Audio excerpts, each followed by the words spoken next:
أهلا بكم. هقول لكم النهاردة على 4 حاجات هتأخر معاك القصف طبيعي 100% من غير ولا علاج ولا أدوية ولا فيجا ولا كل الكلام ده. هقول لكم عليهم، لكن انزلوا الأول دوسوا على زر الإعجاب واشتركوا في القناة علشان نوصل لأكبر عدد من المشتركين في وقت قريب. يلا بينا نبدأ الفيديو.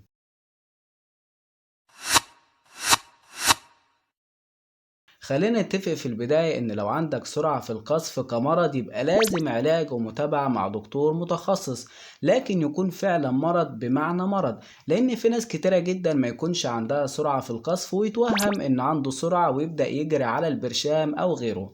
بص يا غالي، علشان تقول إن عندك سرعة في القذف ويبقى ده فعلا مرض، يكون بتجيبهم وانت لسه في مرحلة المداعبة، يعني لسه بتقول يا هادي وما يحصلش إدخال وهوبا يجوا شارين منك. ده فعلا اللي يعتبر مرض ولازم تتعالج منه عن طريق المتابعة مع دكتور متخصص، لكن غير كده ما يعتبرش سرعة، يعني حصل إدخال وقعدت دقيقة أو 2 ونزلوا، ده ما يعتبرش مرض.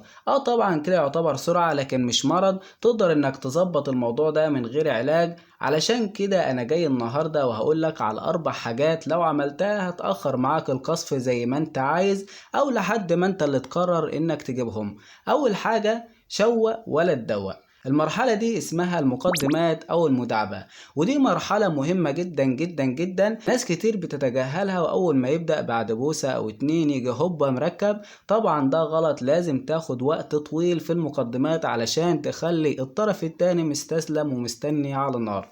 تاني حاجة، بلاش شغل تسليك البلعات، بعد ما يحصل إدخال اهدى بقى على نفسك واشغل نفسك بالمقدمات تاني، وبلاش تسلك البلاعة بعنف، واحدة واحدة، وأول ما تحس بحاجة جاية اقف واشغل نفسك بأي حاجة. عد من 100 لواحد بالعكس، يعني 100 99 98 97 وهكذا، أو عد الأعداد الفردية 1 3 5 7 وهكذا. اشغل نفسك بحاجة، لما الدنيا تهدى كمل تسليك تاني. تالت حاجة، بعد ما يحصل إنزال بلاش تطلع حمادة على طول، خليه جوه وحاول على الهادي يا زبادي مع شوية مقدمات، يمكن يحصل انتصاب تاني وتجيب كمان واحد. لو حصل كده هتخليها تموت فيك، وما حصلش يبقى انت كده كسبت برضو 3 4 دقايق زيادة. رابع حاجة واهم حاجة، الممارسة والتعود، يعني ممكن في البداية ما تعملش الخطوات دي احسن حاجة، لكن مرة على مرة يبقى عندك عزيمة هتلاقي الموضوع بدأ يتحسن معاك لحد ما توصل للوقت اللي انت عايزه من غير اي منشطات. وصلنا لنهاية الفيديو، اتمنى يكون عجبكم. لو عجبك الفيديو ما تنساش تدوس على زر الاعجاب واشترك في القناة، ونتقابل ان شاء الله في فيديوهات تانية. سلام عليكم.